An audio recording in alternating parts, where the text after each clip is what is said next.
Hi there, my name is Nate Baglios. I'm the Director of Marketing for Cali Audio, and we're here today with American Musical Supply to talk about the LP6 studio monitors. Cali Audio is a brand new audio brand. We started in January of 2018, and we hit the ground running developing these studio monitors that are out in September of 2018. So I'm just going to walk you through some of the features of the studio monitors so you can see what we've done with them. The first thing you'll notice on the front is three things: the waveguide, the giant woofer, and the giant port tube. So let's start at the bottom of the speaker with that port tube and with that giant woofer. It's 2018. We really want to address the fact that most people who are mixing today are mixing really bass-heavy mixes. And what's cool about that is it's a really good sound, but sometimes when you're using studio monitors, the bass can overwhelm everything else, and you can't really hear what's going on in the mids.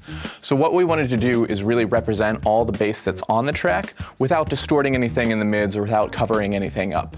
So the first thing that you'll hear out of these is that really nice, really clear bass response, but you'll hear everything top to bottom, and that's accomplished with that port tube and with that woofer. And here's how. The port tube is massive, and what that does is when air is leaving the port tube to help reinforce the bass, it doesn't lose the velocity at all, and it doesn't change velocity as it leaves the port tube. When it does change velocity, that causes turbulence, which you'll hear as a chuffing noise, sort of a every time that the bass hits. Because this port tube is so large, all the air is able to leave at the same time, at the same speed, and so you don't get any extra noise even though you have a front-firing port tube. So you get a lot of bass response, you get a lot of bass up front, but it's not muddied at all and it's not made unclear at all. Now going up to the woofer, you can tell even without taking the speaker apart how big that woofer is, because the voice coil actually sits proud of the woofer cone itself.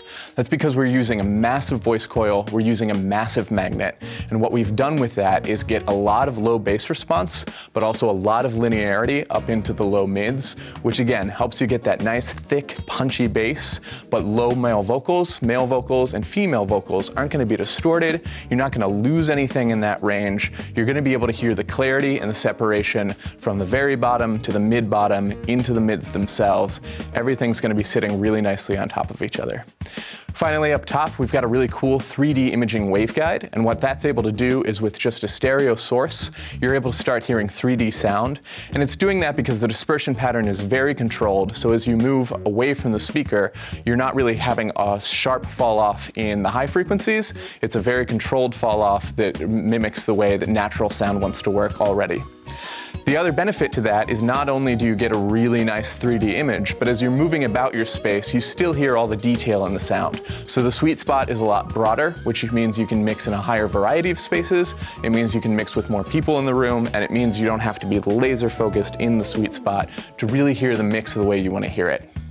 Now finally, on the back of the speaker, we did something really cool, which is called boundary compensation EQs.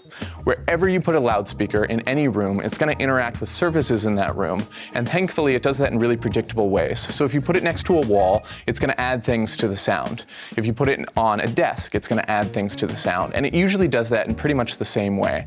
So what we've done is compensated for how that does that. So you can look at the diagram that's on the back of the speaker. You can figure out what your specific setup is, whether you're on a desk, whether you're close to walls, maybe you have it on a meter bridge, even if you have it on stands in the middle of the room the way that you would really like to do it, you have boundary EQs that are built in to help you get a flat sound no matter what room you're mixing in, no matter where you need to put the speakers in the room. Some other cool things on the back of the speaker, we have an RCA input as well as a line level input and an XLR input. So really whatever you're mixing with, whatever your interface is, even if you just want to go with a headphone cable to RCA directly out of your computer or your phone, you can use that to drive the speakers. They are powered. They've got an 80-watt power amp that is 40 watts on bottom and 40 watts on top. If you want to learn more or to buy the speakers, go to americanmusical.com.